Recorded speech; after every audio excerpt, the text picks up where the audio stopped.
voix du peuple. La voix du peuple. La voix du peuple sur Radio Avoleté.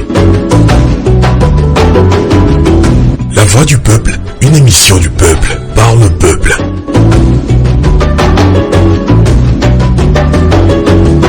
Le peuple s'exprime à travers des interviews, analyses et débats sur l'actualité politique et le développement du Togo. La voix du peuple, une émission réalisée et présentée par Sylvain Amos et ses collaborateurs dans la diaspora et dans plusieurs villes du Togo. La voix du peuple.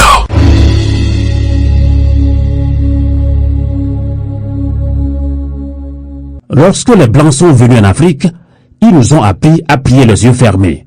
Lorsque nous avons ouvert les yeux, les Blancs avaient nos terres et nous la Bible. Eh bien, c'est sur ce message fort du père fondateur du Kenya, Jomo Kenyatta, que nous démarrons ensemble avec vous votre émission La Voix du Peuple sur Radio Avoleté et Phénomène sur l'Afrique sur Radio Canal K.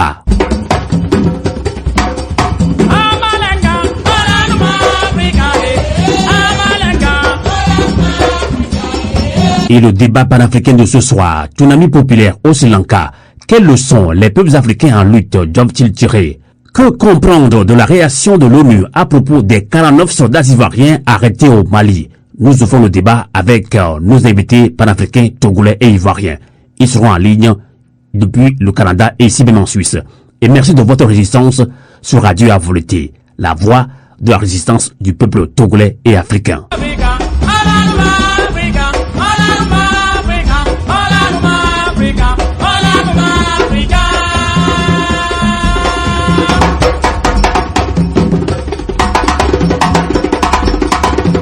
Eh bien, fidèles amis auditrices, auditeurs de Radio Avoleté de Radio Canal K, le débat annoncé, tsunami populaire au Sri Lanka, quelles leçons les peuples africains en lutte pour la libération de l'Afrique doivent-ils tirer?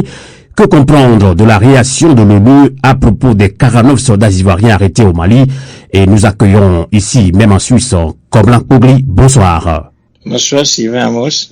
Komlak Mogli est secrétaire général de Moltra, Mouvement pour la libération totale et la reconstruction de l'Afrique.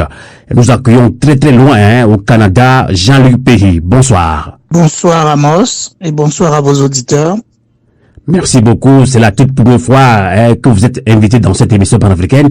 Merci quand même à vous, Jean-Luc Péhy. Très bien, merci. Tout le plaisir est pour moi. Oui. Tout à fait. Jean-Luc Péhy est d'origine ivoirienne, journaliste et enseignant au Canada, membre fondateur de CCP, Convention pour le panafricanisme et le progrès. Alors, avant le débat annoncé, le Togo va très mal, puisque moi-même, en tant qu'animateur de cette émission, je suis originaire du Togo, et heureusement, comme la Poglucie est Togo, le Togo va très mal. Il y a 3 jours, 7 enfants ont été tués dans le nord du Togo, et plus précisément dans le village de Marba. Et dans un communiqué, le haut commandement des forces armées togolaises affirme avoir confondu ces enfants à un groupe de djihadistes. Et une nouvelle attaque terroriste également dans le nord du Togo et dans la préfecture de Kpingal hier vendredi 15 juillet 2022. Et les populations civiles n'ont pas été épargnées et de la débandade dans plusieurs cantons de la préfecture, justement au nord. Et selon des sources concordantes, les assaillants ont contraint les populations à s'enfermer dans les chambres. D'autres ont quitté leur domicile pour trouver refuge dans certains postes militaires. Un véhicule, selon les informations de la police nationale, aurait sauté sur une mine et s'est explosé. Pour le moment, difficile pour établir un bilan, mais on déplore plusieurs morts et blessés graves côté militaire comme civil. Les dégâts sont énormes. Et ces enfants qu'on ne peut plus retrouver, comment Poumi, quelle est votre réaction sur cette situation au nord du Togo? Tout d'abord, il faut rendre hommage à ces victimes qui ont perdu la vie dans ces attaques diverses et variées, qui sont à la fois des attaques du régime togolais et évidemment de ces terroristes. Donc ces populations qui sont prises entre deux feux, manifestement, c'est quelque chose d'extrêmement regrettable et choquant. Et donc nous africain du Togo et dirigeant d'une organisation qui s'appelle le MOLTRA, Mouvement pour la libération totale et la reconstruction de l'Afrique. Nous sommes solidaires avec les populations. Nous exprimons notre sympathie et nos condoléances les plus attristées aux familles éplorées. Et pour nous, c'est avec une vive douleur que nous parlons de ce sujet parce que l'appauvrissement, la souffrance étant à son paroxysme dans notre pays et notamment dans cette région, eh bien, à cette misère, à cette souffrance énorme, vient s'ajouter le terrorisme qui crée des dégâts énormes, qui empêche les populations de vaquer à leurs occupations habituelles pour pouvoir manger. Donc, c'est une situation qui est vraiment regrettable et nous appelons d'abord à une solidarité agissante envers ces populations-là, dans ces régions. Et puis, encore une fois, renouveler nos sincères condoléances aux familles éplorées et puis que, en définitive, il faudra absolument que les Togolais s'organisent pour venir en aide à ces populations qui sont sinistrées dans cette région. Donc ça, c'est les premiers mots que je voudrais dire. Donc, nous renouvelons nos mots de sympathie et de solidarité aux familles des victimes. Ces familles-là ont besoin absolument d'être réconfortées, d'être accompagnées. Et donc, c'est de la responsabilité de tous les Togolais de pouvoir être en communion avec ces familles en ce moment. En tout cas, c'est vraiment dommage que dans un communiqué, le haut commandement des forces armées togolaises affirme avoir confondu ces enfants à un groupe terroriste. C'est vraiment écœurant. Oui, alors, maintenant, une fois qu'on a exprimé l'émotion et les mots de solidarité, de condoléances à la famille, il faut analyser la situation. Il faut analyser la situation et tirer les conséquences politiques qui s'imposent. Parce que si la situation finalement dans notre pays est arrivée à ce point, il y a évidemment la responsabilité du régime en place là-dedans parce que ce régime fait partie des pays africains qui n'ont pas été en mesure de protéger l'espace africain contre l'agression qui a été diligentée par les troupes de la France, de l'OTAN d'une manière générale, contre la Libye. Et donc, l'écroulement de la Libye, la destruction de la Libye a engendré tout ceci. Et tout ceci est programmé contre l'Afrique. Donc, il s'agit d'une attaque qui a des conséquences géopolitiques graves vis-à-vis de l'Afrique parce que l'effondrement et la destruction de la Libye a engendré ce que nous connaissons, qui est passé par le Mali, descendu au Burkina Faso. Tout l'espace sahélien est en train d'être complètement détruit et refait parce que, évidemment, dans cette région, il y a d'immenses richesses.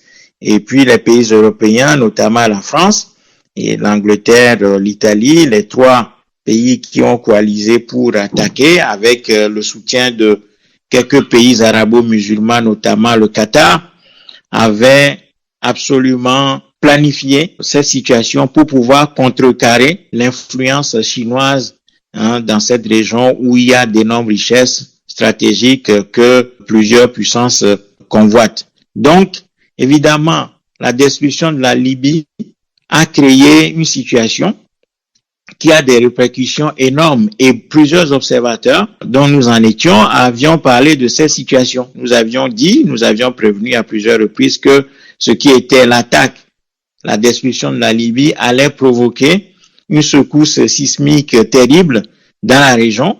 Il ne s'agit pas d'erreur, mais tout ceci fait partie d'un calcul bien médité pour pouvoir déployer des troupes dans la région pour essayer de limiter l'influence chinoise dans cette région qui est immensément riche de plusieurs matières premières, notamment le pétrole, l'uranium et bien de l'or et bien d'autres richesses. Donc, aujourd'hui, on a créé cette situation dans la région. Donc, le régime togolais fait partie des régimes qui n'avaient pas été capables de protéger l'espace africain contre cette agression qui a aujourd'hui des répercussions comme ça. Deuxièmement, le régime togolais est comptable de la situation, tout simplement parce que ce régime a pris le pays en otage, affame le pays, détruit le pays, continue l'appauvrissement colonial contre les peuples, contre les populations dans cette région, et donc, sur ce terreau, pousse le crime terroriste. Il s'agit d'une sorte de banditisme également qui est guidé par l'ambition d'attaquer les populations, de les dépouiller de leurs biens. Eh bien, tout ceci fait que cet appauvrissement colonial fait que, évidemment, ce terrorisme peut prospérer. Et puis, en dernier ressort, le régime togolais est responsable de la situation parce que ce régime était censé combattre ce banditisme qui se transforme en terrorisme. Mais en réalité, ce régime ne peut pas combattre tout ceci parce que ce régime n'est pas légitime, est faible, n'est pas accepté par les populations. Et ensuite, ce régime étant un régime factice, très superficiel, et bien tout ce qu'il fait, c'est du cosmétisme. D'accord, on va laisser réagir. Et en manipulant les drones, soi-disant qu'ils ont acquis de la Turquie, eh bien, ce régime étant manifestement incompétent, absolument répressif vis-à-vis des populations, eh bien, ce régime, au lieu d'attaquer le problème à la racine, a voulu jouer aux petits oraux et finalement bombarde les populations de drones. Mais en définitive, et ce sera le dernier point, c'est que nous apprenons également que dans la région, il y a des Israéliens, des troupes israéliennes dans la région. Donc, rien n'exclut que ce soit plutôt les Israéliens qui auraient tiré ces drones-là. Donc, nous, en tant que mouvement panafricaniste et togolais, nous demandons tout simplement une enquête internationale sur cette histoire de bavure pour identifier clairement les responsabilités. Et s'il y a faute, évidemment, il y a lieu de sanctionner les responsables de cette faute-là et faire en sorte que Faure Gnassingbé lui-même, et c'est là aussi que nous regrettons le fait que Faure Gnassingbé ne se soit pas déplacé lui-même sur le terrain pour voir constater la situation de visu et aller aux côtés des familles éplorées pour les soutenir. Donc voilà quelques éléments que je peux poser pour le moment. Merci. Mais c'est trop tôt pour savoir exactement ce qui s'est passé. D'accord, on va relancer rapidement en ligne depuis le Canada Jean-Luc Payé.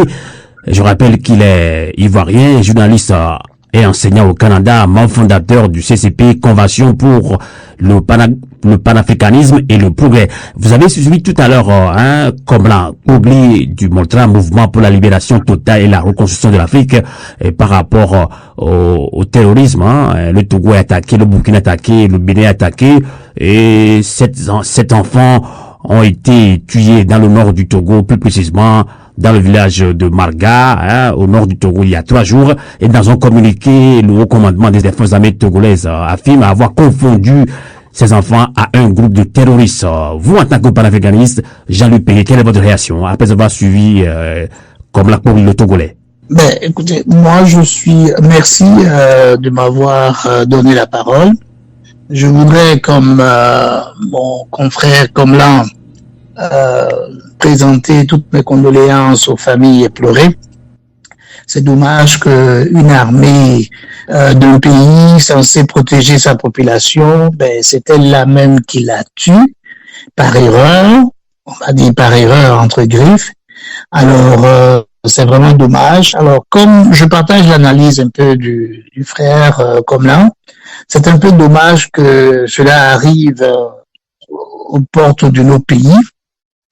Ce qui arrive avec le terrorisme au Togo arrive effectivement depuis quelque temps maintenant en Côte d'Ivoire, à la frontière avec le Mali et à la frontière avec le Burkina Faso.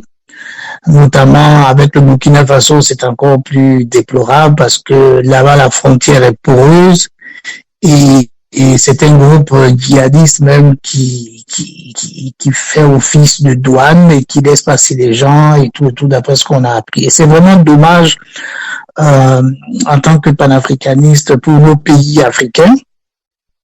C'est vraiment dommage que nos chefs d'État ne sont pas capables d'assurer la protection à l'intérieur de leurs frontières et autour même de leur pays.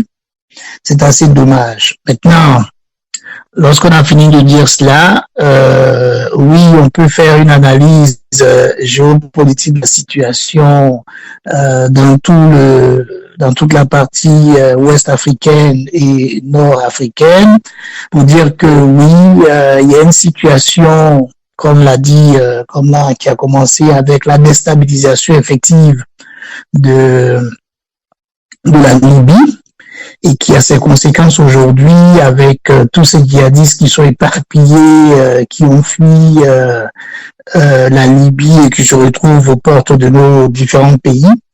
Nos pays ont malheureusement des armées qui ne sont pas prêts à faire face à ce type d'attaque. Et c'est assez dommage. Alors, ils vont faire appel à l'extérieur. Et malheureusement, bon voilà. Alors, ce qui arrive, c'est que l'extérieur ne répond toujours pas à temps, et puis ce qui arrive. C'est assez dommage. Assez dommage. Maintenant, revenons au débat du jour. Tsunami populaire au Sri Lanka. Quels sont les peuples africains en lutte pour la libération de l'Afrique, doivent-ils tirer? Que comprendre de la réaction de l'ONU à propos des 49 soldats ivoiriens arrêtés au Mali? D'abord, on va parler du tsunami populaire. Vous, comment Pougli, Moltra mouvement pour la libération totale et la reconstruction de l'Afrique, en a largement parlé. Vous avez dit tout le temps qu'on doit revoir les mobilisations populaires en Afrique, surtout. Vous êtes Togolais, il faut qu'on le rappelle à nos auditrices et auditeurs de Canal K de radio, à vous l'été. Mais justement, la pénurie de denrées alimentaires et de médicaments de base, et surtout de carburant, a plongé le Sri Lanka dans une crise économique et politique profonde. Après 4 semaines de résistance, justement, le président et le premier ministre sri-lankais ont fini par démissionner sous la pression d'un soulèvement populaire, ce que vous appelez tsunami populaire. Alors, comme la Pougli, est-ce la preuve que face à un peuple déterminé, aucune dictature ne peut tenir debout? Absolument. Alors, peut-être juste avant de revenir sur la question que vous venez de me poser, je voudrais préciser quand même quelque chose sur le premier sujet que nous venons d'aborder, à savoir la question du terrorisme qui frappe nos populations au nord du Togo et ailleurs dans la sous-région. Je veux juste préciser quelque chose, c'est que tout ceci est la traduction de ce que nous disons depuis des années, à savoir l'absence d'État en Afrique.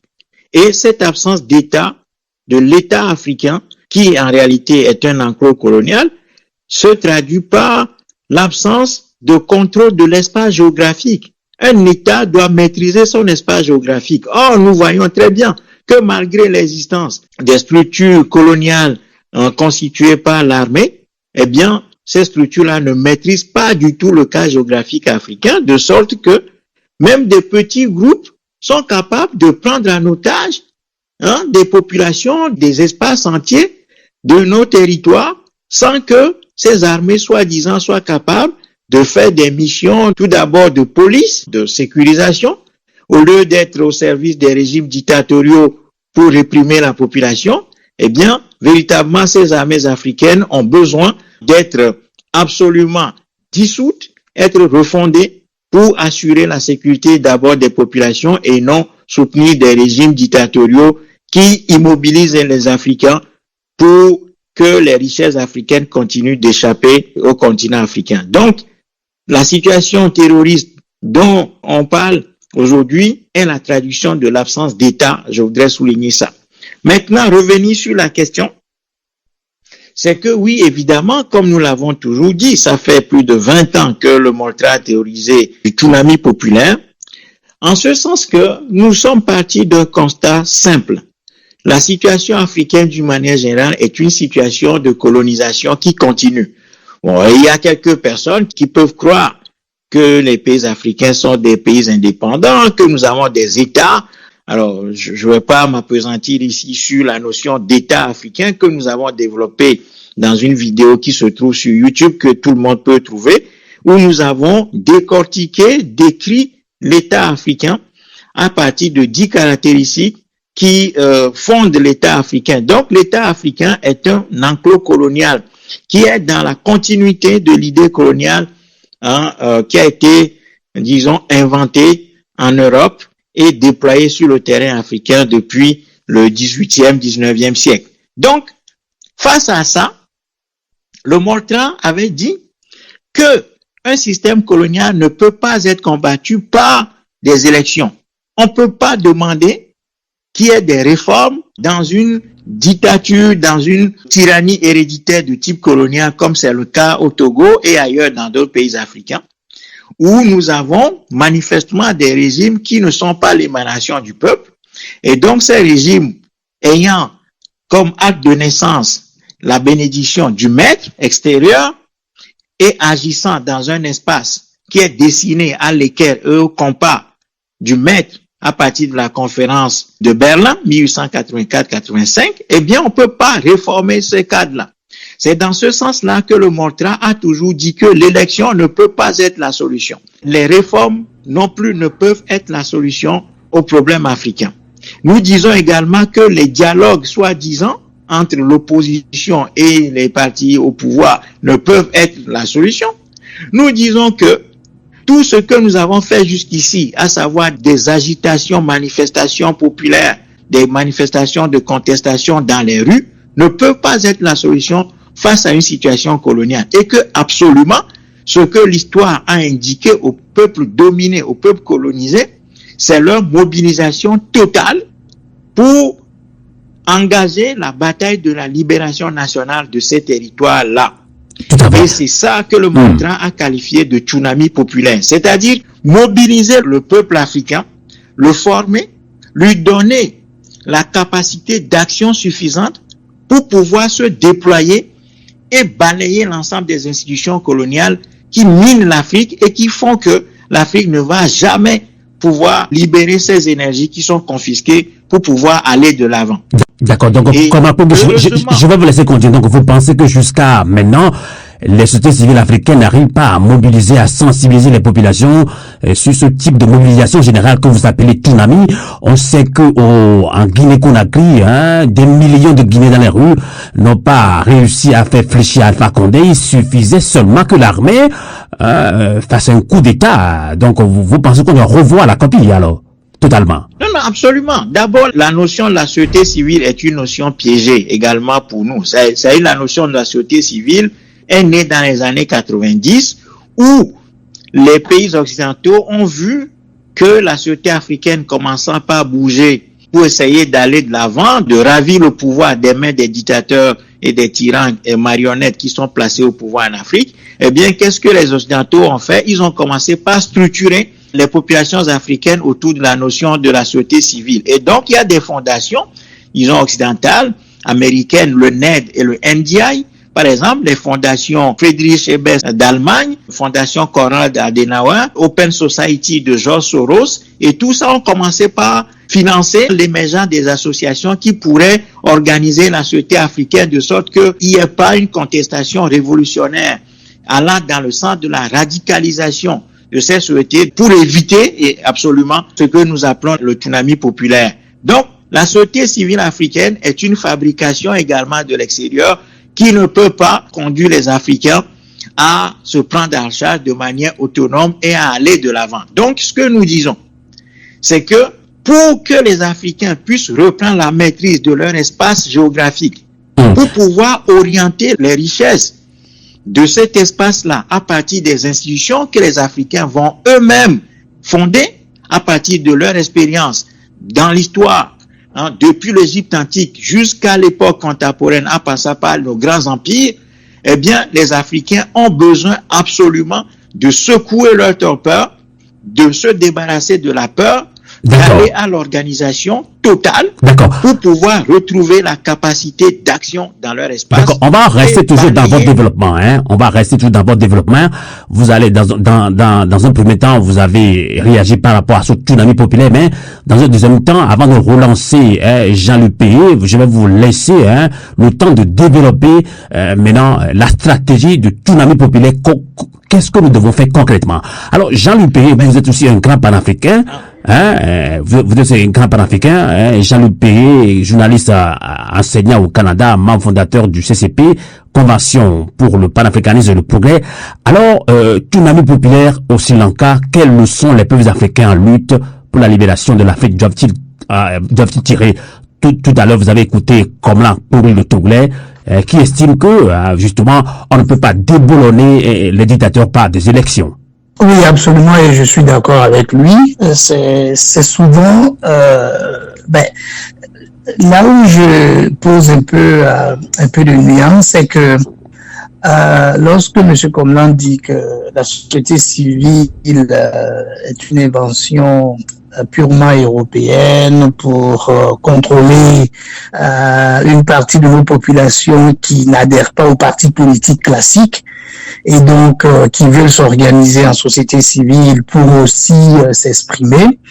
Je pense que la société civile, dans sa définition simple, elle est constituée des gens tout simplement qui sont pas forcément apolitiques, mais qui décident de ne pas se mettre sous le moule d'un parti politique. Donc, de ne pas être adhérents des partis politiques, mais qui, tout en restant hors des partis politiques, s'expriment sur la vie politique. Je pense qu'en général, c'est ça qu'on devrait retenir de nos sociétés civiles. Et là, en l'occurrence, ce qui s'est passé au Sri Lanka, ce tsunami politique, forcément, a été organisé par une société civile. C'est pas tsunami populaire. Bon, exactement. Cette organisation populaire a forcément une tête qui l'a organisée. Tout à fait. Et je pense que ça doit être quelques éléments de la société civile qui l'ont organisée et qui l'ont entretenue. Elle a duré 3 mois au moins. C'est pas juste, ça s'est pas passé en un week-end, excusez-moi. Mais ça s'est passé pendant 3 mois. Donc pendant 3 mois, les gens ont poussé jusqu'à provoquer la démission du président et puis à ce qu'aujourd'hui on dit que c'est le Premier ministre qui prend la place du président et donc la société civile est en train de proposer donc de vouloir avoir quelqu'un comme Premier ministre. Je sais pas si mes dernières informations sont à jour, mais alors c'est un peu cela. Mais alors là où je suis d'accord avec lui, c'est que si cette société civile n'est pas suffisamment organisée ou cette masse populaire n'est pas suffisamment organisée, lorsqu'elle va pousser pour... D'abord, est-ce que les sociétés civiles africaines ont les moyens, surtout financiers? C'est ça aussi. Bon, alors, les moyens financiers et comment elles sont financées, c'est vrai que ça pose parfois des petites questions, des petits problèmes, parce que justement, une personne ou un groupement apolitique ou membre de la société civile ne peut pas vivre de cotisation de ses membres. Alors, parce que justement, les gens ont besoin de beaucoup de moyens. Et les fondations qu'il a citées tout à l'heure, effectivement, financent les sociétés, certaines sociétés, pas toutes, mais certaines sociétés civiles africaines.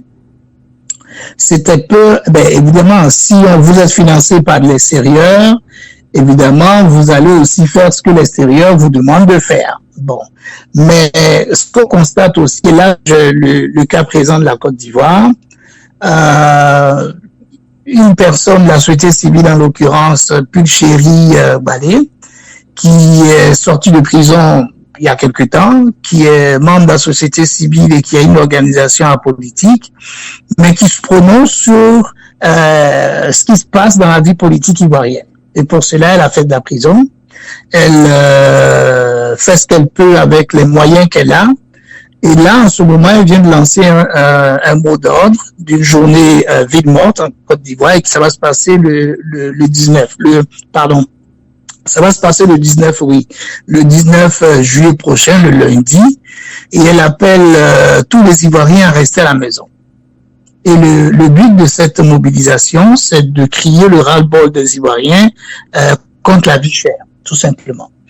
Oui. Alors, si ce mouvement-là prend, si les gens restent effectivement chez eux, s'ils expriment en restant chez eux le ras-le-bol contre le coût de la vie qui continue de monter, ça va être une façon pour eux de s'exprimer. Parce que tout fait. simplement, ce que les gens constatent aujourd'hui, c'est que les hommes politiques, bon, on va y arriver tout à l'heure, là, sur ceux qui se sont rencontrés hier, mais les hommes politiques ne font plus rien.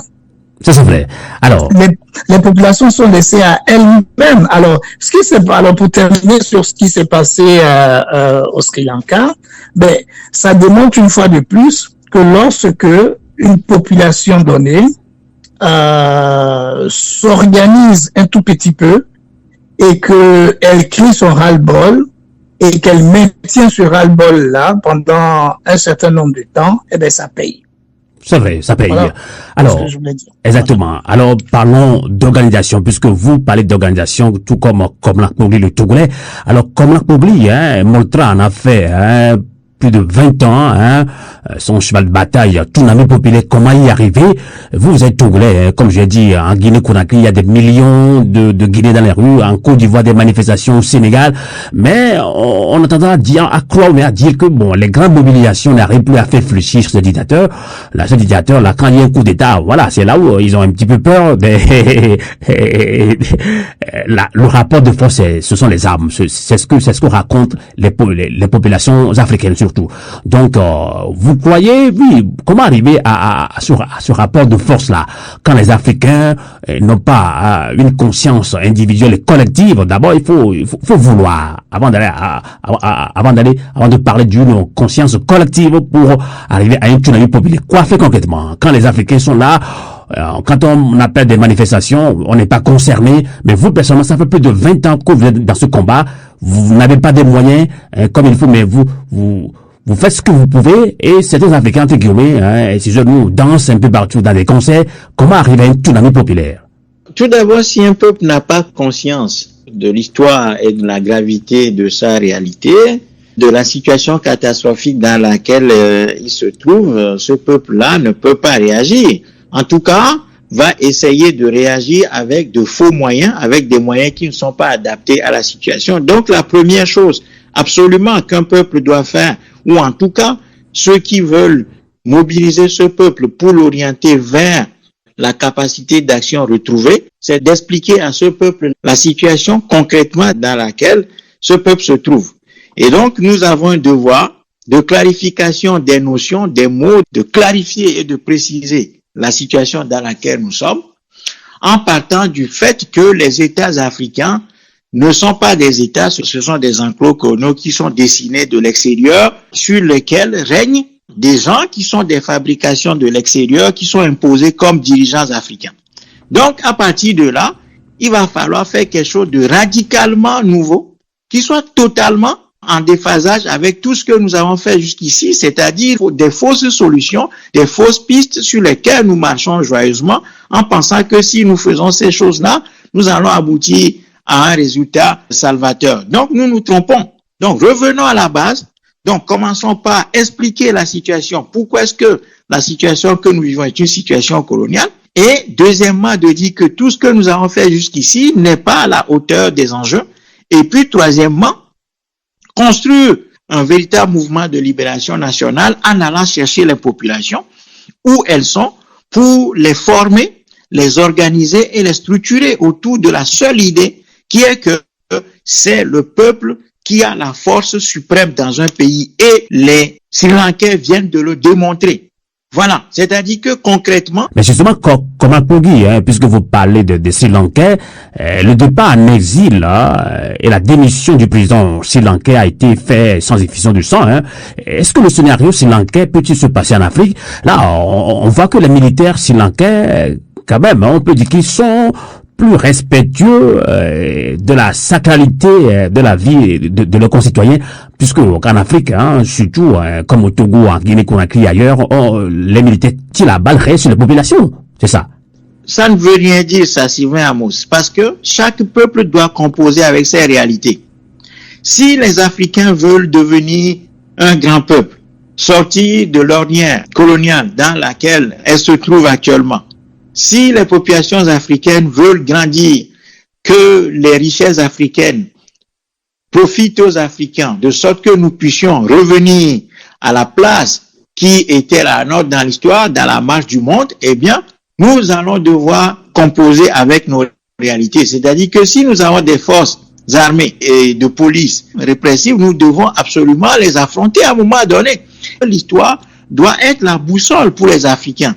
C'est l'histoire qui doit guider et qui guide les peuples dans leur déploiement dans le monde. C'est-à-dire que tous les pays que nous voyons aujourd'hui sont construits sur du sang. C'est ça. Tant qu'un peuple est dominé, ce peuple doit s'organiser pour payer le prix de sa libération. Donc si les Africains ont peur, est-ce que le sang ne coule-t-il pas déjà aujourd'hui en Afrique? Est-ce que le sang qui coule en Afrique aujourd'hui, ce sang est-il le sang libérateur de l'Afrique ou bien le sang libérateur de l'Afrique reste? D'abord, je pense qu'il faut aussi s'adresser à ces militaires-là, qui sont aussi des patriotes également. Oui, mais à un moment donné, les Noirs, les Africains ne peuvent pas continuer à vouloir être petits, en voulant sauver leur vie, disons, rester petits, tout en pensant qu'à leur petite vie, quoi. Non, c'est pas comme ça. Un peuple qui veut devenir grand doit payer le prix de sa libération. Et quel que soit ce prix, ce peuple doit accepter le payer. Donc, je veux dire par là que tous les grands pays que nous voyons aujourd'hui sur la scène internationale s'affirmer et qui parfois même nous plaisent et que nous admirons, comme la Chine, comme la Russie et tout ça, ces pays-là sont passés par des périodes de souffrance où les populations se sont organisées pour déchoir leurs tyrans, leurs dictateurs, pour pouvoir avancer. Donc, quand un peuple se déploie, il doit être en mesure de détruire toutes les oppositions et tous les obstacles qui sont devant lui. C'est ça la réalité. Et c'est sur ça que nous devons sensibiliser nos populations. C'est sur ce axe-là que nous devons travailler. Et là-dessus, c'est pas la société civile africaine professionnalisée, financée par l'extérieur, qui va le faire. C'est pas les associations qui sont devenues une sorte d'emploi que créent les Africains. Donc l'associationnisme aigu africain, qui est fait de projets financés par l'Open Society et tout ça, le NED et tout ça, qu'on appelle la société civile. C'est pas ça qui va le faire. Ce sont des patriotes africains capables d'endurer toutes les souffrances, rester autonomes sur le plan intellectuel, rester autonomes sur le plan financier pour pouvoir analyser la situation de fond en comble et pouvoir tracer le chemin qu'il faut aux Africains pour les amener à agir de manière conséquente. On va voir. Si on confond les choses et puis qu'on dit bon, les financements, bon, ça pose un peu problème. Non. C'est pas que ça pose un peu problème. C'est qu'il y a une dépendance totale de ce qu'on appelle la société civile africaine de l'étranger. C'est une sorte de business qui est organisé autour de l'associationnisme africain parallèle aux partis politiques pour mieux organiser la société africaine, pour éviter que des changements radicaux surviennent. Eh bien, nous devons contester ça et casser cette dynamique autour de l'Afrique pour pouvoir nous engager dans une logique patriotique, purement et simplement pour aller vers la libération de notre continent. D'accord. Avant la dernière question par rapport à ce thème, tsunami populaire au Sri Lanka, quelles leçons les peuples africains en lutte doivent-ils tirer? Alors, Jean-Luc Payé, comment devons-nous s'organiser par rapport à ce tsunami populaire? On l'attend quand même, surtout en Afrique de l'Ouest, au Togo, au Sénégal, en Guinée-Conakry et ailleurs. Comment arriver à cela? Tout à l'heure, je vais vous poser la même question. Le départ en exil et la démission du président sri-lankais a été quand même fait sans effusion de sang. On se pose la question si ce scénario sri-lankais peut-il se passer en Afrique, puisque les militaires tirent à balles réelles sur les populations déterminées. Donc sans ces militaires-là, je pense que ce tsunami populaire, on peut l'avoir au Togo, ça c'est clair. Les gens ont peur que des militaires qui tirent à balles réelles sur ces militaires-là. Alors comment est-ce que nous devons nous organiser, Jean-Luc Payé, pour arriver à un tsunami populaire? Ok, merci beaucoup pour la question. Je pense que le problème est beaucoup plus complexe que cela. Ce qui est arrivé au Sri Lanka, mais c'est déjà arrivé en Afrique. Si vous vous souvenez de la façon dont Blaise Compaoré a quitté le pouvoir en 2014, ça a été un soulèvement populaire. Et ça a été mené par le mouvement Balai Citoyen, qui était un mouvement citoyen, on va dire de la société civile, c'est pas un parti politique. Alors, si vous voyez aussi la façon dont Ibeka au Mali est parti, mais c'est un mouvement populaire mené par quelques personnes de la société civile, mais qui ont fait partie des cas. Maintenant, si vous me dites que oui, quand ils partent, qu'est-ce qu'on fait après? Eh bien, c'est ce qui arrive au Sri Lanka. Quand le président part, ben, est-ce que c'est la société civile qui prend le pouvoir? Non. Alors, dès que le pouvoir se libère, il faut qu'il soit remplacé par d'autres personnes. Et c'est là que arrive le problème. Alors, dans le cas du Sri Lanka, c'est le Premier ministre qui est devenu président et ainsi de suite. Au Mali, il a fallu que, pour ne pas qu'il y ait une effusion de sang, que l'armée se lève et puis calme les choses. C'est la même chose au Burkina. Bon, alors, aujourd'hui, moi j'appartiens à un mouvement qui est le CCP, donc le Congrès pour le panafricanisme et le progrès. C'est un mouvement qui n'est pas un parti politique, qui a été, dont on a commencé un peu les travaux depuis 2007 avec d'autres amis aux États-Unis. Et puis, aujourd'hui, on est arrivé à ce constat que les partis politiques tels que on les connaît depuis le retour au multipartisme dans nos différents pays en 90, ces partis politiques-là, quand on fait le constat aujourd'hui, ont tous échoué. Parce que, oui, ils voulaient prendre le pouvoir, pour certains, ils ont pris le pouvoir, et puis on a vu le bilan, et puis on a vu que finalement, ce qu'ils ont dit quand ils étaient dans l'opposition, c'est pas ce qu'ils ont fait quand ils étaient au pouvoir. Et puis on a aussi compris que lorsque ces partis politiques au départ, à partir de 90, ont demandé à ce qu'il y ait des CNI, donc des conseils pour organiser les élections, on a vu la limite de ces CNI là aujourd'hui. Ok, aujourd'hui, ces CNI organisent les élections, mais juste après, c'est contesté et puis ça se termine en bain de sang. Donc, le constat qu'on a fait, c'est de dire, il faut qu'on retourne à nos fondamentaux africains.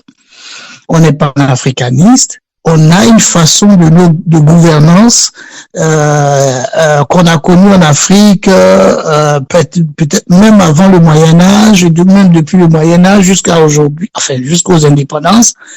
On avait une façon d'organiser nos sociétés africaines. Alors, nous sommes partis sur un constat, peut-être qu'on aura le temps de revenir sur cela lors d'une autre émission, d'une philosophie africaine qu'on appelle le Mbutu. Le Mbutu qui se décline dans presque toutes les langues africaines, qui a pour définition nous sommes parce que, ou je suis parce que nous sommes ensemble, ou nous sommes parce que je suis, qui est une sorte de philosophie communautaire où des décisions se prennent pas par un chef au-dessus qui décline tous ces desiderata à son peuple, mais les décisions se prennent par comité, par groupe. Et ensuite, c'est exécuté. Alors, nous, c'est ce qu'on prône. On pense qu'il faut qu'on revienne à un type de formation qu'on voudrait mettre en place dans nos différents États africains, pour que on puisse comprendre que le problème qu'il y a au Togo aujourd'hui a fait partie Faure Gnassingbé, mais c'est pas les Togolais seuls qui peuvent faire partie Faure Gnassingbé. Parce qu'ils ont essayé depuis longtemps. Depuis le père jusqu'au fils aujourd'hui, ça n'avance pas. Et puis, le seul constat qu'on fait, oui, c'est la France qui est derrière. Il y a des puissances, ben oui, mais même si la France qui est derrière Faure Gnassingbé, il va se retrouver aux États-Unis avec une autre puissance qui va encore le soutenir. Il sera là et quand il partira, c'est son fils ou sa fille qui prendra le pouvoir. Alors, qu'est-ce qu'on fait quand c'est comme ça? S'il y a toute une puissance étrangère derrière et que nous, Africains, on n'a pas les moyens de combattre cette puissance étrangère. On n'a pas autant d'élites politiques ou de moyens, on va dire militaires pour combattre ces gens. Alors, qu'est-ce qu'on fait? Alors nous, on est parti de ce constat et on a commencé à revenir sur nos fondamentaux africains pour voir comment est-ce qu'on peut organiser la société africaine pour quitter de ces schémas européens ou européens plutôt, D'accord. Là, vous rejoignez également Oui. l'idéologie de Moltra. Je pense qu'il a dit la même chose. Exactement. C'est-à-dire que on n'est pas, on va parler de socialisme, de communisme, de libéralisme, mais ce sont on va dire des idéologies politiques qui ne fonctionnent plus en Afrique. D'accord. Peut-être que ça fonctionne pour les Européens. On va en parler dans une autre émission. On aura le temps de revenir. Justement, ça c'est très important. Alors, comment s'organiser? Je suis un peu resté sur ma soif quand même, tout comme des auditeurs également. Mais bon, tout l'ami populaire au Sri Lanka, quelles leçons les peuples africains en lutte doivent-ils tirer? La leçon... 30 secondes pour ça, parce que je vais relancer. 30 secondes. Oui, assez rapidement. Je voulais finir juste là, assez rapidement. Quelle leçon tirer?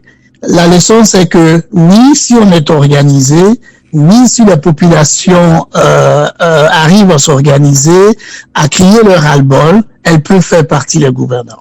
D'accord. Mais la question après, c'est quand on fait partie, le président ou les élites politiques qui sont là, on les remplace par qui? D'accord.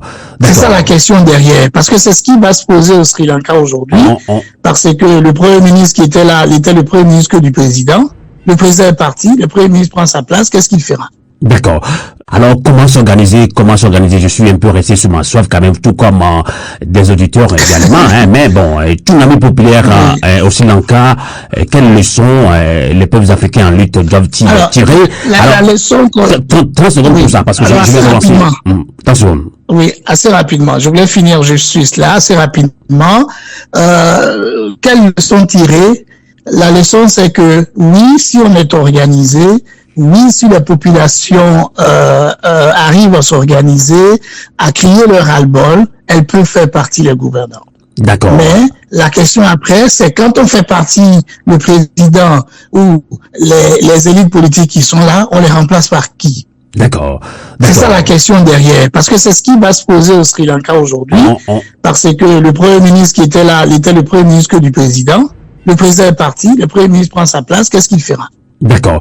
Je ne sais pas si Komla Kogi a quelques tentatives de réponse à ces questionnements que se posent également beaucoup d'Africains. Alors, Komla Kogi, quoi faire concrètement? Quelles leçons tirer après ce tsunami? Comment arriver à une conscience collective? Moi, je l'avais dit tout à l'heure, vous personnellement, ce n'est pas fait votre éloge. Vous personnellement, ça fait des années qu'on se connaît, vous vous battez. Peut-être des Togolais ne voient pas quand même le travail que vous faites. D'autres aussi sont dans ce combat, ils font des vidéos, ils font des meetings. Il y a certains qui s'intéressent pas du tout. Comment arriver à une conscience collective pour arriver à une tsunami populaire? Mais c'est ce que j'avais déjà dit, c'est-à-dire que les Noirs doivent savoir que leur sort est scellé dans ce monde s'ils continuent de faire ce qu'ils sont en train de faire, c'est-à-dire s'amuser avec ce système en disant qu'il faut des élections, il y a des débats autour du fichier électoral, réforme de la Constitution, réforme institutionnelle, il faut discuter, il faut faire le dialogue, il faut faire des manifestations pour réclamer la vie chère, des choses comme ça. Tout ça n'est pas à la hauteur des problèmes qui sont les nôtres. Eh bien, si on se rend compte de ça, et c'est ce que le Moltra dit depuis toutes ces années, c'est que tout ce que nous sommes en train de faire, nous voulons résoudre un problème colonial par des moyens qui ne sont pas du tout adaptés aux problèmes que nous avons. La Chine nous a montré l'exemple.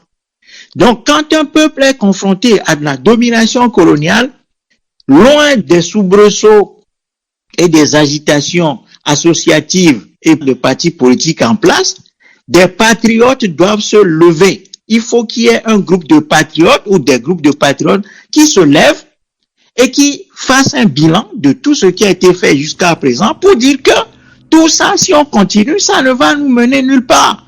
Et donc, nous avons besoin de radicaliser notre position, c'est-à-dire aller à la racine des problèmes et constituer de véritables mouvements de libération. Ça veut dire quoi? Ça veut dire que nous devons aller chercher notre peuple où il est, dans les campagnes, dans les marchés, dans les universités, dans les écoles, dans les églises, partout où notre peuple est, pour le sensibiliser, l'organiser, le former, à comprendre pourquoi notre peuple est dans cette souffrance-là, en lui disant clairement que le cadre étatique, le cadre géographique, institutionnel dans lequel nous naviguons, ce cadre-là est impropre et non propice au développement et au progrès d'un peuple.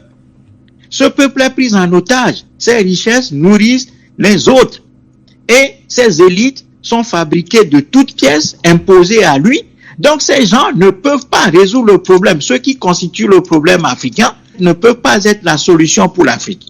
Et donc, nous devons revenir à la bifurcation où nous avons perdu le réseau pour comprendre que nous avons besoin de nous organiser. Donc, il faut qu'il y ait un groupe de patriotes armés des leçons de l'histoire pour aller chercher les Africains où ils sont, casser tout ce qu'on a fait jusqu'à présent dans leur tête, sortir la peur de la tête des Africains, leur dire que si nous continuons à faire ce que nous faisons là, cette navigation à vue, en espérant qu'il y aura quelqu'un qui va venir de FMI, de la Banque mondiale, qu'il y aura des réseaux qui vont nous sauver, qu'il faut l'aide, la coopération, que les Chinois vont changer l'ordre du monde pour venir nous sauver, que une fois que Poutine va gagner en Ukraine, il va sauver les Africains, il va aider les mouvements africains à s'organiser. Non, c'est à nous de prendre nos responsabilités, à nous organiser. Ça, c'est le premier point. Et puis, deuxièmement, si nous nous organisons, nous allons comprendre que aucune force dans nos pays, soi-disant, n'est en mesure de contenir la force populaire. C'est-à-dire que quand le peuple est debout de manière résolue, avec un leadership radical qui a fait une analyse radicale de la situation, qui a déjà travaillé sur la phase préparatoire de la lutte de libération, le déroulement, la phase de l'action concrète, et puis la phase de la reconstruction. C'est pour ça que nous avons dit que notre mouvement s'appelle un mouvement pour la libération et la reconstruction de l'Afrique. Ça veut dire que nous avons travaillé sur ces trois actes. Donc la phase préparatoire qui est la phase de l'explication, de l'organisation du peuple. Donc la constitution d'un groupe, d'un noyau panafricaniste, patriote, évidemment informé de toutes les leçons de l'histoire, qui assume ses responsabilités, qui a un discours clair, qui ne va pas être dans un méli-mélo en essayant de combiner des contradictions, mais d'avoir une ligne claire, à savoir que nous voulons une lutte de libération nationale dans nos pays pour arriver à la reconstruction de nos pays. Et donc, ça nous impose le devoir d'organisation. Et c'est là-dessus que nous n'arrivons pas à nous faire comprendre et qu'il y a non seulement la peur, la désorganisation, mais aussi l'épuisement de nos populations parce que les peuples africains se disent avoir déjà tout donné sans résultat, ce qui est faux. Ce n'est pas parce que vous avez avancé sur de fausses pistes pendant plusieurs années et que, évidemment, ces fausses pistes ne vous ont pas conduit à la solution, qu'il faut abandonner, que vous avez tout donné et que finalement, s'il revient qu'à Dieu de vous libérer. Non! Il faut faire le bilan pour comprendre que nous étions sur de fausses pistes et que ces fausses pistes-là ne peuvent que nous amener à des impasses. D'accord. Et que par conséquent, si on découvre que nous nous sommes trompés, eh bien, revenons à la bifurcation ou au point où nous nous sommes trompés pour nous réorganiser et comprendre que la grande leçon que l'histoire a donnée à tous les peuples dominés, c'est leur organisation interne de manière indépendante avec la réflexion sur leurs propres faiblesses et leurs propres difficultés et voir aussi comment le monde extérieur agit contre eux pour pouvoir agir.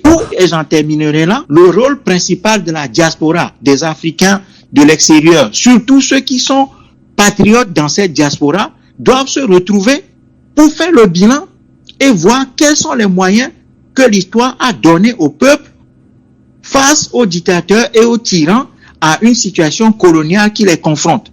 Sans ça, nous allons continuer à nous tourner en rond en allant chercher les George Soros, les NED, le NDI, toutes ces fondations-là qui vont continuer à nous balader et puis on va croire que nous sommes en train de faire quelque chose alors que nous sommes en train de contribuer à l'épuisement de notre peuple. Alors que si nous avons tiré les enseignements de l'histoire, nous allons voir que le travail qui nous attend, c'est un travail de clarification de la situation et ensuite l'organisation des populations pour pouvoir les projeter dans ce système et le balayer complètement sur son passage. En tout cas, merci d'avoir énuméré quelques pistes d'organisation pour arriver à un tsunami populaire en Afrique et surtout en Afrique de l'Ouest, puisque nous sommes d'Afrique de l'Ouest, le Togo, la Côte d'Ivoire. Dans cette émission, on va marquer une pause et on va reprendre la deuxième partie de ce débat. Radio à vous l'été, l'esprit patriotique.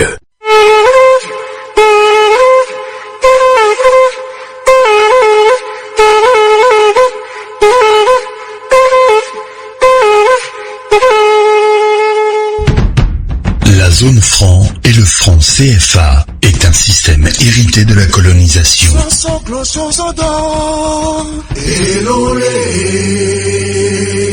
Le franc CFA freine le développement de l'Afrique. Il est aussi un outil de contrôle politique et économique sur les pays africains de la zone franc.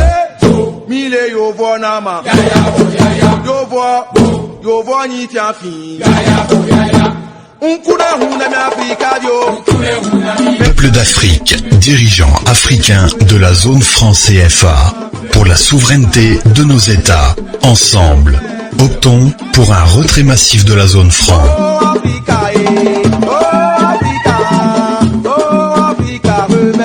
Ensemble et solidaires, nous y parviendrons.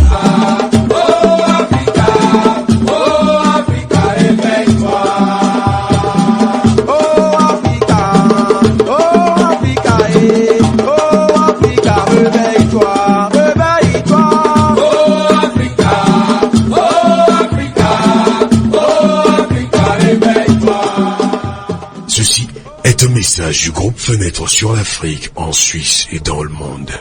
Radio à vous l'été, la voix de la résistance du peuple togolais. Eh bien, merci de votre fidélité sur Radio à vous l'été, Radio Canal K. Deuxième partie de ce débat. Que comprendre de la réaction de l'ONU à propos des 49 soldats ivoiriens arrêtés au Mali? Nous allons en débattre avec nos invités qui sont déjà avec nous, bien qui sont toujours avec nous. Komla Kouri est secrétaire général du Moltra, Mouvement pour la libération totale et la reconstruction de l'Afrique. Au Canada, on a Jean-Louis Pégué, journaliste et enseignant au Canada, membre fondateur du CCP, convention au Congrès pour le panafricanisme et le progrès. Alors, comme il est ivoirien, je vais quand même introduire la question sur la réaction de l'ONU à propos de ces 49 soldats ivoiriens arrêtés au Mali. Et justement, le 10 juillet 2022, les autorités maliennes ont fait arrêter à l'aéroport de Bamako, au Mali, 49 soldats ivoiriens. Et cette situation ne cesse de susciter des débats et des questionnements, surtout au sein des populations africaines. Il faut quand même rappeler que les 49 soldats ivoiriens sont toujours détenus par les autorités maliennes qui les considèrent comme des mercenaires et envisagent même de les traduire en justice.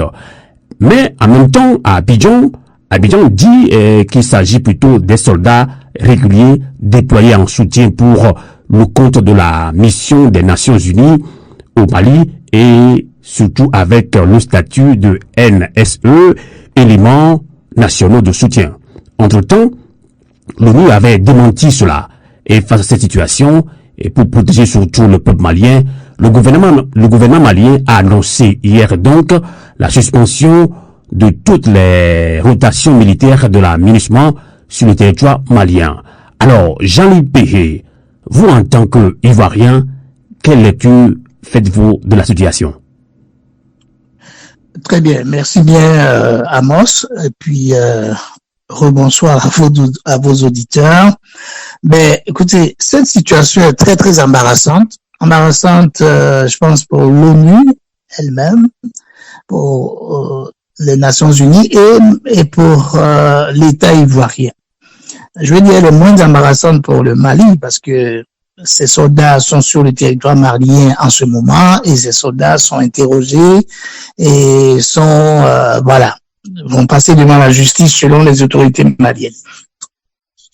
Mais le constat que je fais, c'est de comprendre comment 49 soldats de l'armée régulière ivoirienne se soient retrouvés sur le territoire malien sans y être invités, sans qu'on ne les attende à l'aéroport, et arrivent avec 2 avions, dans le deuxième avion rempli d'armes de guerre, et se retrouvent sur un territoire malien. C'est quand même assez curieux. Alors, de toutes les informations qu'on reçoit qui sont contradictoires, d'abord au niveau de l'ONU, il y a eu des informations contradictoires jusqu'à ce matin, où l'ONU reconnaît que ces soldats ne sont pas dans leur fichier, donc ne sont pas reconnus, et que ces soldats font pas partie des éléments qu'on appelle éléments nationaux de soutien. Alors, pour vos auditeurs, je voulais préciser c'est quoi des éléments nationaux de soutien. Lorsque la MINUSMA, qui est la force onusienne censée protéger une bonne partie du territoire malien contre les attaques terroristes, cette force onusienne avait demandé des soldats dans certains pays. La Côte d'Ivoire leur a proposé des soldats ivoiriens. Donc, elles font partie de la force MINUSMA.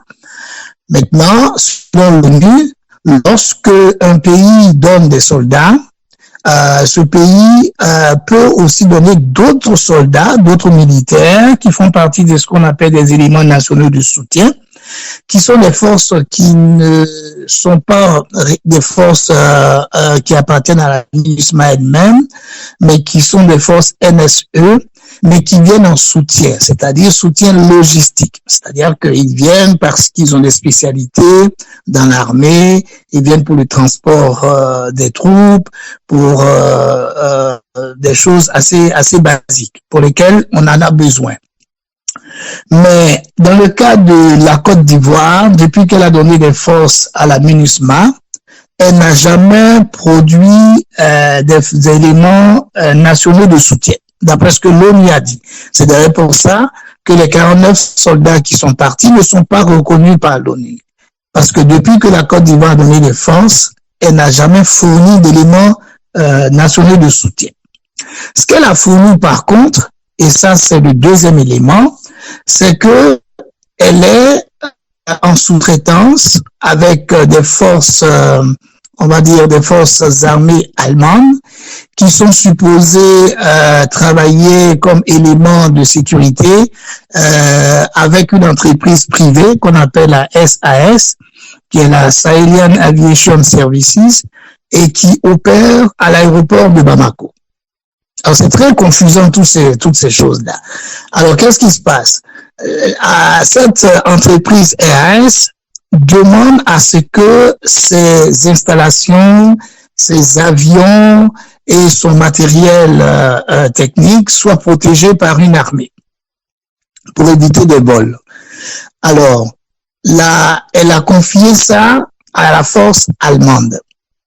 La force allemande qui est à Bamako. Maintenant, cette même force allemande, comme elle n'a pas suffisamment d'éléments, décide de sous-traiter ce qu'elle a comme, on va dire, marché avec la SAS. Elle décide de les traiter avec la Côte d'Ivoire. Donc, la Côte d'Ivoire, depuis 2019, a un contrat avec cette entreprise par le biais de la sous-traitance avec les Allemands. Donc, elle fournit des éléments qui vont surveiller l'aéroport, qui vont surveiller les éléments qui appartiennent à l'entreprise SAS. Ça, c'est ce qu'on sait jusque-là. Maintenant, lorsque ces forces-là arrivent à Bamako et sont là pour un temps, quand elles ont fini leur mission, elles sont relayées par... Alors, c'est en cela que l'État ivoirien dit que ça fait 7 fois qu'il y a des roulements et que cette force des 49 qui sont partis, c'était pour le 9e roulement. Bon, je ne sais pas si c'est assez clair là dans le développement, mais voilà ce qu'on sait jusque-là. Tout à fait, c'est un peu confus. Pourquoi alors... mais on vous comprend, on se pose des questions. Voilà. Alors, pourquoi alors Bamako dit que ces 49-là qui venaient remplacer les autres qui étaient sur le terrain sont donc des mercenaires? Parce que, dans le fond, ce qui se passe, c'est que lorsque cette force-là vient de prendre la relève de cette... simplement, Bamako n'a pas des informations sur ces 49 soldats qui doivent débarquer au Mali. Exactement. Elle devrait être prévenue. Et je pense que c'est ce qui se passait par le passé. Elle devait être prévenue. Il devait avoir une liste de ces soldats qui arrive et surtout, une liste du matériel qui était transporté dans le deuxième avion. Ce qui n'a pas été le cas. Alors, quand ils ont débarqué, l'entreprise SAS était à l'aéroport pour les attendre et l'entreprise a récupéré le passeport de tous ces soldats et est allée à la douane pour mettre les tampons, là, les cachets, pour les laisser rentrer sur le territoire malien. Et c'est là qu'ils ont été interpellés par la police qui a dit qu'on n'a pas reçu d'instructions et on nous a pas informé que des militaires arrivaient. Donc nous, on va se référer à nos supérieurs. C'est comme ça que la chaîne de commandement a été informée.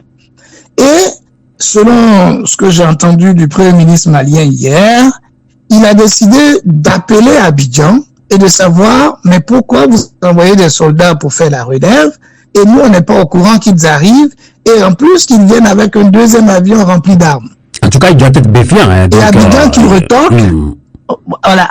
Et Abidjan qui rétorque que non, on n'a envoyé personne, ceux qui sont arrivés, on ne les connaît pas. Alors, Bamako, en ce moment, le soir, produit un communiqué pour dire qu'il y a 49 militaires qui sont arrivés. D'après ce qu'on dit, ce que les autorités ivoiriennes ont dit, ils ne les connaissent pas. Et, voilà, nous, on considère que c'est des mercenaires. Tout à fait. En tout cas, 2 jours plus tard, oui, 2 jours plus tard, les autorités ivoiriennes se réunissent cette fois-ci pour un communiqué et disent que non, on n'a jamais dit qu'on ne les connaissait pas, ce sont nos militaires et qu'ils sont partis pour la relève et qu'ils font partie des éléments nationaux de soutien. Alors que l'ONU sait que la Côte d'Ivoire n'a jamais fourni d'éléments nationaux de soutien. Comment subitement on peut dire que ces 49 sont des éléments nationaux de soutien? Parce que s'ils sont des éléments nationaux de soutien, ils doivent venir soutenir la force MINUSMA. Mais là, ils viennent pas soutenir la force MINUSMA, ils viennent pour un contrat privé de soutien des éléments, des appareils, des avions, d'une entreprise privée. C'est totalement différent de la mission de la MINUSMA. Tout à fait. Voilà la position de l'ONU, voilà la position du gouvernement malien, et voici la position. Donc voilà la situation dans laquelle on se trouve.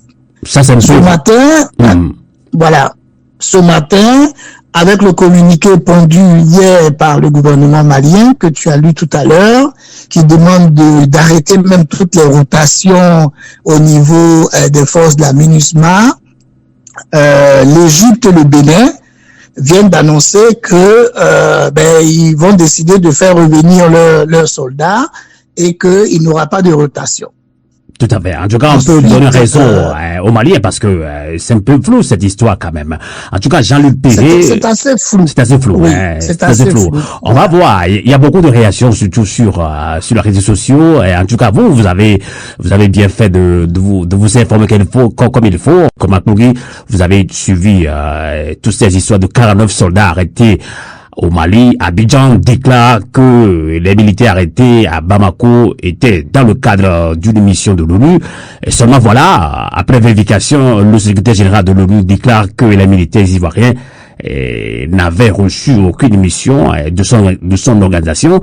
Alors, beaucoup d'observateurs se posent la question de savoir pourquoi justement Alassane Ouattara ferait débarquer des mercenaires à l'aéroport Modibo Keïta au Mali en plein jour, alors qu'il aurait suffi de les faire traverser la frontière terrestre.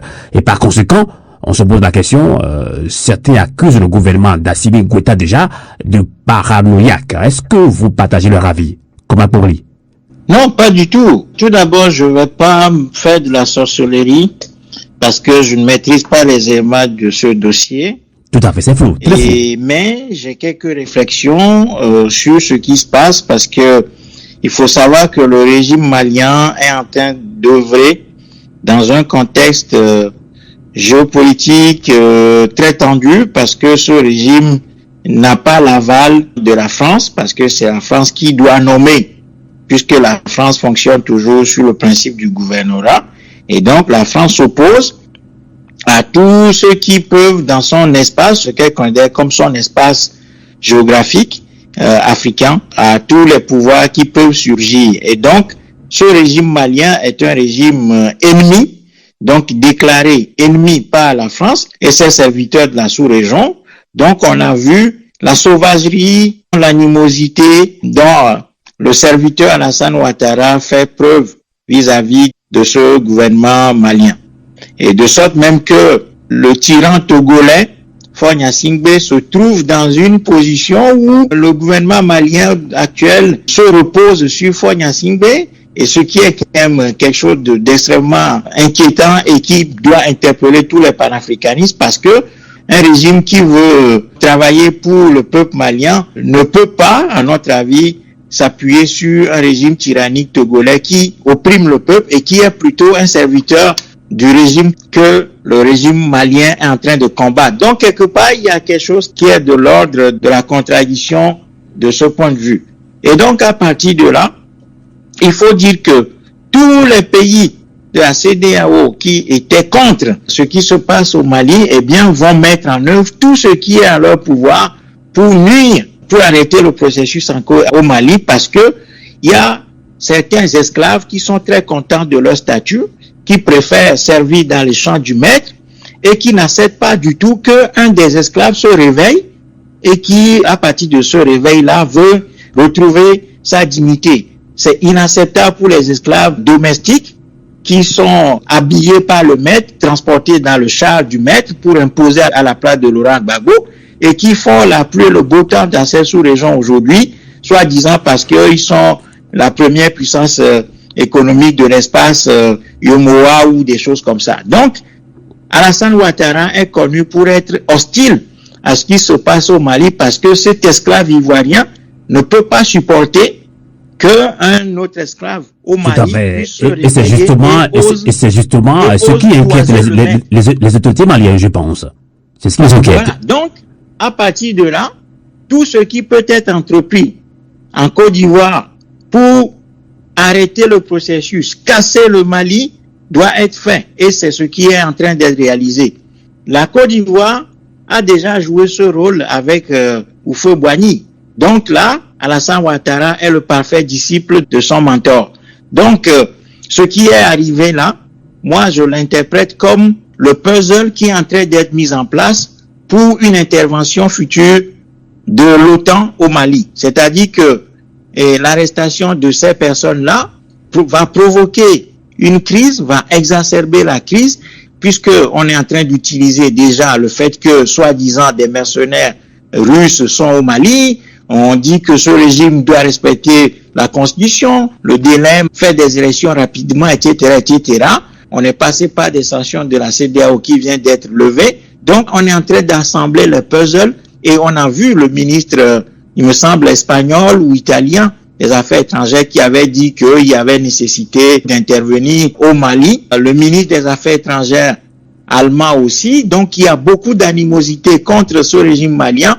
Et donc, on est en train d'utiliser des facteurs sous-régionaux, à savoir ce casus belli que constitue l'arrestation de ces 49 personnes, sujet sur lequel il y a un flou énorme. L'Allemagne est impliquée, elle dit qu'elle n'est pas impliquée. Donc, on est en train de réunir les éléments pour pouvoir intervenir prochainement au Mali pour arrêter le processus. Je pense que pour le moment, les Africains doivent être extrêmement vigilants, soutenir le régime malien et faire en sorte que nous soyons très vigilants vis-à-vis de tout ce qui se passe et que les compatriotes de la Côte d'Ivoire, comme on le lit sur les réseaux sociaux, certains disent que si les 49 personnes ne sont pas relâchées immédiatement, que bientôt ce sera à chaque Ivoirien son Malien. Et donc, je ne pense pas que les peuples africains, je pense que ce sont des leaders qui se donnent à ce jeu sur les réseaux sociaux. Non, pas du tout. C'est des citoyens lambda qui font ça. Exactement. Mais je pense que les peuples ivoiriens matures, les Maliens matures ne peuvent jamais s'adonner à ce jeu-là. Je pense pas. Non, ils le font sur les réseaux sociaux. Mais j'espère que tout ça, c'est juste ça va être très limité. Et que les Africains doivent comprendre que le peuple africain doit comprendre, contrairement aux élites dirigeantes et fabriquées de toutes pièces qui nous sont imposées, que nous avons les mêmes ennemis et que le régime malien est en train d'œuvrer actuellement contre cet ennemi-là. Donc, nous avons besoin de soutenir ce qui est en train d'être fait au Mali. Tout à Voilà. fait. Moi, Alors, c'est ce que je peux dire. tout à fait. On peut comprendre votre réaction, est tout à fait légitime d'ailleurs. Alors, Jean-Louis Pégué, vous êtes ivoirien. Rappelons quand même que ces 49 soldats ivoiriens sont toujours détenus par les autorités maliennes qui les considèrent comme des mercenaires et envisagent même de les traduire en justice. Vous avez écouté tout à l'heure Komla Kpogli, donc il y a certains Ivoiriens qui s'activent déjà sur les réseaux sociaux. À chaque Ivoirien somalien ou quoi, je ne sais quoi encore, mais quelle est votre réaction là-dessus? Est-ce que pour vous pensez que si les autorités maliennes ne comptent pas relâcher ces 49 soldats, est-ce que vous pensez que c'est une guerre entre la Côte d'Ivoire et le Mali? Bon, écoutez, tout à l'heure, je vous ai fait le point de ce qu'on savait de la situation. Maintenant, les uns les autres en tirent les conséquences.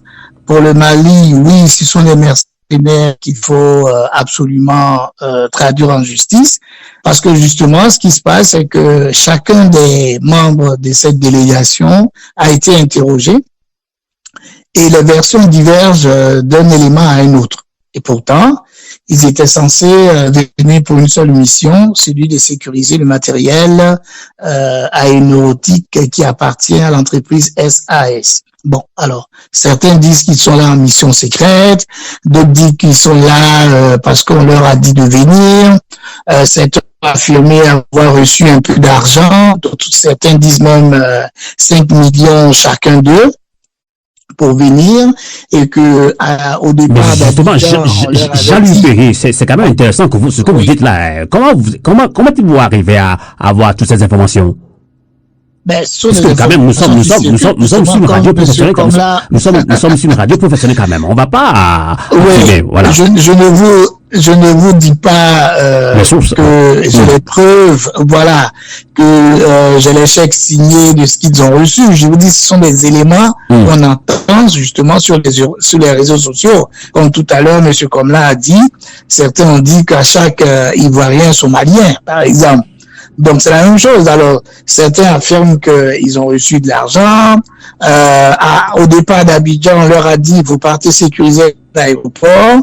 Et une fois embarqués à l'intérieur de l'avion, on leur a expliqué qu'ils venaient pour une mission spéciale et secrète et ainsi de suite.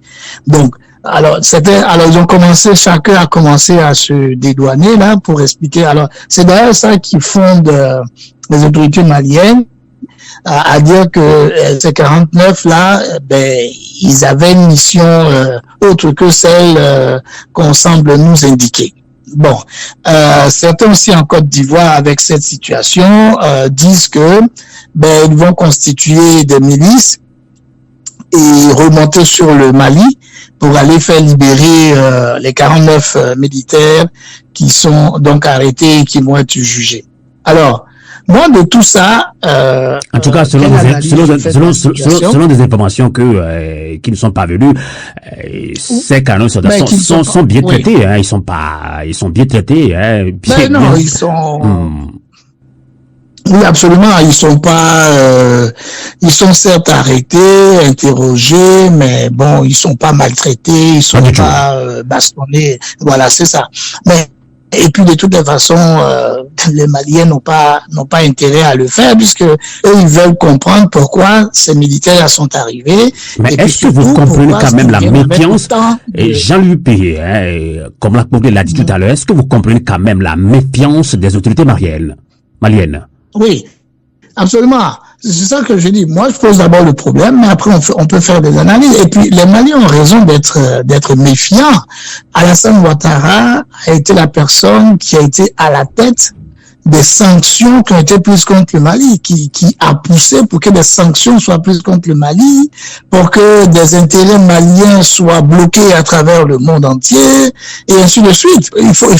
L'objectif c'était d'affaiblir ce qu'il a appelé la junte militaire au pouvoir, au Mali. C'était ça l'objectif de ces sanctions-là. Bon, malheureusement, ça n'a pas abouti, et puis finalement, les sanctions économiques là et financières ont été levées. Bon, c'est normal que le Premier ministre malien s'exprime comme il a fait, parce que ils n'ont aucune confiance aux autorités ivoiriennes. Donc pour eux, les gens veulent déstabiliser le pouvoir en place au Mali, donc on passe, et puis de toutes les façons, il faut savoir que lorsque IBK a quitté le pouvoir, les premières personnes que son fils a appelées, et ça sont des informations qu'on a eues aussi là, les premières personnes qu'il avait appelées, il avait appelé à l'aide à la Côte d'Ivoire quand son père était menacé.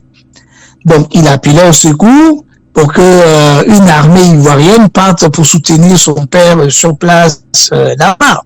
Bon, alors, donc depuis longtemps, les Maliens savent que Alassane Ouattara et son régime sont impliqués d'une façon ou d'une autre dans la déstabilisation du Mali. D'accord. Donc c'est normal qu'ils soient méfiants. Et puis, lorsque vous envoyez des militaires sur un territoire avec des armes et qui n'ont pas d'ordre de mission et que l'ordre de mission arrive le lendemain ou le jour même quand ils sont à l'aéroport, il y a raison pour que les autorités sur place s'inquiètent. Tout à voilà. fait, tout à fait. C'est ce que je dis. Alors, justement. Maintenant, la dernière chose que je voulais ajouter, comme Monsieur Comnan l'a dit tout à l'heure, oui, l'Allemagne est impliquée. On ne sait pas jusqu'à quel niveau, mais le ministre des Affaires étrangères allemand, effectivement, a dit il y a quelque temps que la situation qui se déroule au Mali, qui est que la présence des mercenaires russes étant présents sur le sol malien commettait des exactions, selon ces termes, sur les populations maliennes dans le nord du Mali, et que il était question que des enquêtes de la CPI ou d'un autre organisme de droits de l'homme, ils aillent se pencher sur la situation au Mali. Ça, c'est quoi le but? C'est de poursuivre les autorités maliennes par la suite, une fois que les gens auront fini leurs enquêtes. Donc, c'est pas exclu. Maintenant, l'autre dernière chose que la question que je pose, c'est le silence des autorités françaises. On sait que lorsque les militaires maliens sont arrivés au pouvoir et qu'ils ont eu maille à partir avec l'armée française qui était présente sur le territoire malien, qu'ils ont demandé de quitter le territoire, ça n'a pas plu à la France. Okay? Et la France a décidé de partir, de faire partir ses militaires, mais ils sont pas partis loin. Hein, ils sont à côté, ils sont au Mali, ils sont au Burkina et une autre partie en Côte d'Ivoire. Donc ils sont pas loin. Avec ce qui est en train d'arriver, jusque-là, la France ne dit rien. Surtout le ministre des Affaires étrangères français, Le Drian. Je sais pas si c'est toujours le même d'ailleurs. Ils vont bientôt réagir. Ne vous inquiétez pas. Alors, Jean-Luc Bélier, on va relancer comme un courrier sur ce sujet des 49 soldats arrêtés, ivoiriens arrêtés au Mali. Mais justement, si c'est, jusque-là, les autorités maliennes envisagent de traduire ces 49 soldats en justice, puisque pour eux, ce sont des mercenaires, est-ce que vous pensez, comme l'Ankougli, que c'est une guerre livrée entre la Côte d'Ivoire et le Mali? Comment? Nous sommes quand même des frères, hein? Nous sommes quand même des frères. Non, pas du tout. Le frère pareil à de poser la question de l'attitude des autorités françaises, en tout cas du gouvernement français. C'est que le silence français vaut effectivement réaction. C'est que le fait que la France ne se prononce pas ou bien ne s'est pas encore prononcée ou en tout cas a pris la parole de manière très sommaire veut dire que la France a compris, elle est en train de sous-traiter la question malienne à ses amis européens, notamment l'Allemagne et quelques autres pays qui sont en train de prendre le leadership dans cela et c'est derrière la France qui agit en réalité. Donc la France est là, la France est tout là, elle agit par le biais de l'Allemagne et de quelques autres pays actuellement, et surtout par le biais de la CEDEAO et d'Alassane Ouattara, qui est sa fabrication. Donc, ce qui se passe au Mali est un plan français, mais un plan qui se déroule en plusieurs étapes. Et aujourd'hui, je crois que l'arrestation de ces 49 personnes fait partie de l'ensemble des éléments du package qui est en train d'être mis en place gentiment pour que les autorités maliennes cumulent ce que leurs ennemis vont appeler des violations des droits de l'homme, des arrestations arbitraires, du mercenariat, une forme de terrorisme, de voyoucratie ou des choses comme ça, violation des normes internationales, etc., pour pouvoir déclencher un conflit ouvert contre le gouvernement malien. Donc c'est ça. C'est-à-dire que tout ce qui est en train d'être fait aujourd'hui concourt à ça. Donc il faut que les Africains soient extrêmement vigilants vis-à-vis de ça et comprendre que malgré tout, c'est la France qui agit, même si elle ne le fait pas à visage découvert, c'est elle qui agit. Et donc l'impérialisme, voilà, diviser pour mieux régner. Pardon? Diviser pour mieux régner. Non, mais c'est même plus que ça. C'est que la France a toujours agi comme ça. D'accord. Et aujourd'hui, quand on parle de la France, c'est pas simplement l'entité française, l'Europe, en tout cas l'OTAN et tout ça, c'est un conglomérat de pays qui ne veut pas du tout voir des espaces de cette terre humaine leur échapper. Et voilà pourquoi on les voit aussi en Ukraine et tout ça agit de cette manière, parce que ce qui déstabilise le vieux monde où l'Occident pense toujours régner et dicter sa loi, c'est l'émergence de la Chine qui est en train de se confirmer. Et pour essayer déjà de freiner un peu tout ça, parce que les Occidentaux regrettent même de n'avoir pas attaqué la Chine plus tôt, c'est d'essayer de casser ces alliances, qu'a commencé par la Russie. Et donc, voilà pourquoi ces gens sont en train de soutenir ce qu'ils sont en train de faire en Ukraine contre la Russie pour affaiblir suffisamment la Russie, mais à terme, ce qui est visé, c'est la Chine.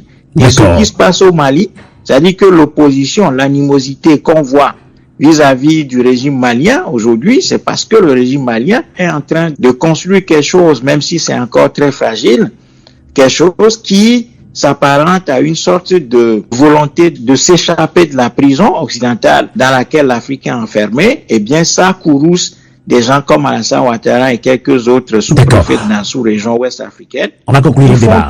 Qui font tout pour empêcher la Malien ne retrouve sa dignité. D'accord. On va retrouver Jean-Louis Péé pour conclure ce débat panafricain avec cette dernière question sur l'actualité sociopolitique en Côte d'Ivoire, puisque vous êtes ivoirien.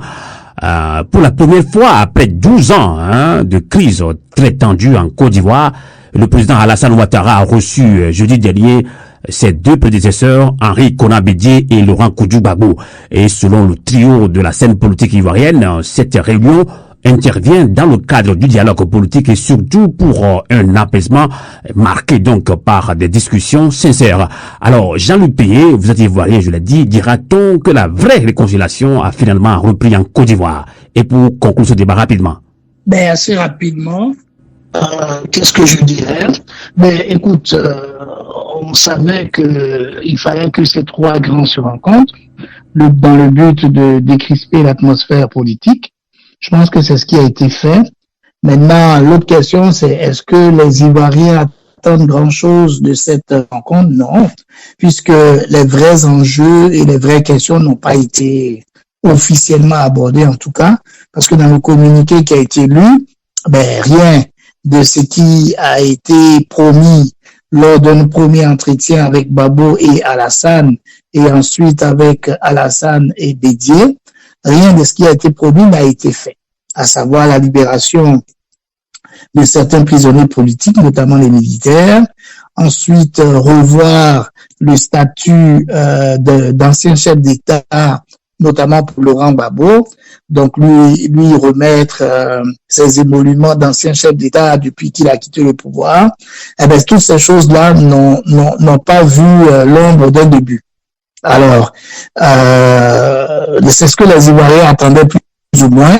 Et en tout cas, c'est ce que chaque parti politique avait exprimé avant la rencontre. Mais on a vu que le communiqué qui a été lu, ça a accouché d'une souris. Et puis, le seul bénéfice que les Ivoiriens en retirent, c'est le fait de voir les trois grands leaders ensemble. Oui, ça envoie un message de décrispation de la vie politique, mais c'est juste ça. Voilà. C'est une réunion, mais c'est une rencontre de façade, si on peut le dire comme ça. Exactement, c'est juste de façade, c'est juste de la communication. C'est pas plus que ça, quoi. D'accord. Donc on sait qu'il n'y a pas d'animosité. Donc pour vous, la vraie réconciliation n'a pas encore démarré en Côte d'Ivoire. Non, on parle pas de réconciliation, puisque pour qu'il y ait réconciliation, il faut qu'il y ait un cadre.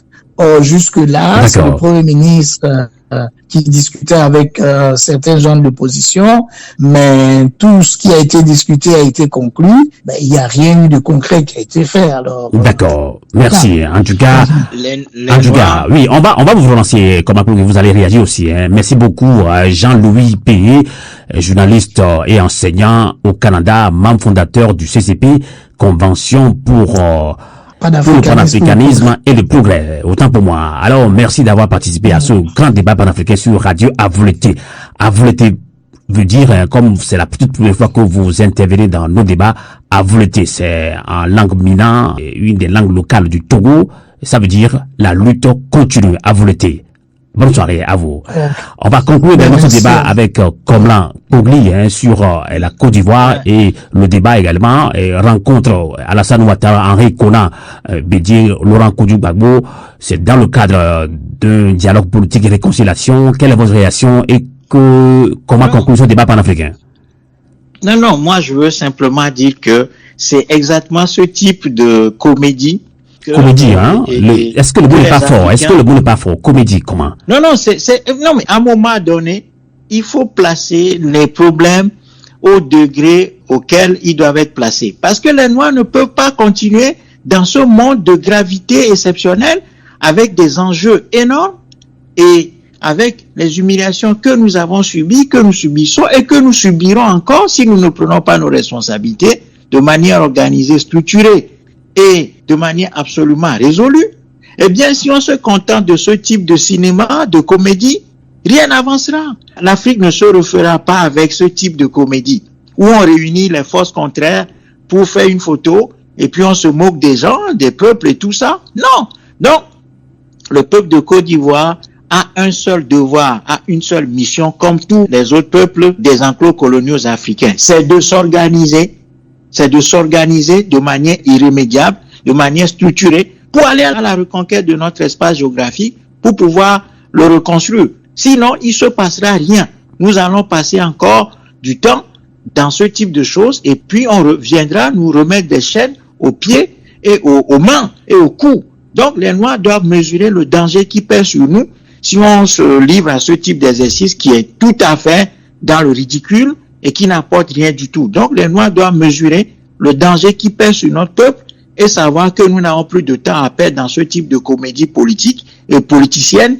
C'est seule la lutte qui libère et qu'en conséquence, seul le peuple a le pouvoir et la capacité de changer sa situation dans un espace donné. Et c'est ce que nous a prouvé la situation au Sri Lanka, ce qui fait qu'aujourd'hui, il y a un changement, sauf que ce changement ne pourra aboutir que si, évidemment, l'ensemble du contexte et de l'ensemble des institutions qui ont concouru à la détérioration de la situation au Sri Lanka soient totalement détruits et reconstruits sur la base de l'histoire du Sri Lanka. Si on ne le fait pas, eh bien, on va remplacer l'ancien président par le nouveau et ça va continuer, la situation va continuer comme on l'a fait au Burkina Faso et ailleurs. C'est-à-dire qu'on va remplacer l'ancien dictateur par quelqu'un alors que l'ensemble des règles et des institutions qui ont conduit à la pourriture ou au pourrissement de la situation sont restées. Donc, quand on fait le tsunami, c'est ce que les Chinois ont fait, ils ont détruit complètement l'ensemble des institutions et ils ont reconstruit quelque chose de radicalement nouveau. 50 ans plus tard, la Chine est sur le toit du monde et ce peuple aujourd'hui est en train de concurrencer gravement les États-Unis, sinon même les a déjà dépassés. Donc, si les Africains sont là, en train de s'amuser, la comédie depuis le bas jusqu'en haut, le bas parce que les comédies de Grand P, d'Oxyde, les histoires de Makosso ou des choses comme ça, jusqu'au sommet qui est manifesté par Alassane Ouattara et les retrouvailles entre Gbagbo et tout ça, si on continue à jouer la comédie de la tête jusqu'aux pieds, nos souffrances vont continuer et nous n'irons nulle part. Donc les peuples africains doivent s'organiser pour reprendre la maîtrise de leur espace géographique, pour pouvoir réorienter l'ensemble des choses qui sont à leur possession pour aller de l'avant. D'accord. En tout cas, merci beaucoup. Komlan Pogli, secrétaire général de Moltra, Mouvement pour la libération totale et la reconstruction de l'Afrique. Eh bien, ainsi prend fait cette émission Débat panafricain sur Radio Avolete, sur Radio Canal K. Merci de l'avoir suivi. Donc, je pense que tous les messages sont bien passés pour arriver à une conscience collective, pour un tsunami populaire, pour un changement total de l'Afrique. Mais avant de prendre congé de vous, nous rappelons encore cette citation de Kizerbo, le Burkinabé, qui nous disait « Nan lara, on sara ». Si nous nous couchons, nous sommes morts. Merci de nous avoir suivis. Bon week-end et bonsoir. La voix du peuple.